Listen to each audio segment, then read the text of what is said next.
2024 ప్యారిస్లో జరిగిన ఒలింపిక్ గేమ్స్లో భారత్ మొత్తం 6 మెడల్స్ సాధించి పాయింట్స్ పట్టికలో 71 స్థానంలో ఉంది.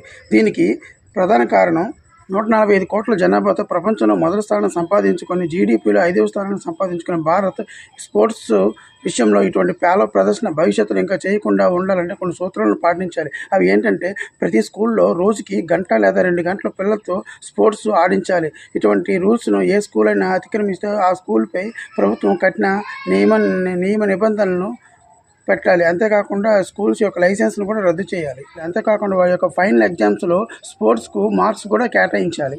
స్పోర్ట్స్ సెలక్షన్ కమిటీ వారిపై రాజకీయ ఒత్తిడి ఉండకూడదు. అంతేకాకుండా అధికారులు ఎవరైనా లంచాలు తీసుకుంటే వారిపై గవర్నమెంట్ కఠిన చర్యలు తీసుకోవాలి.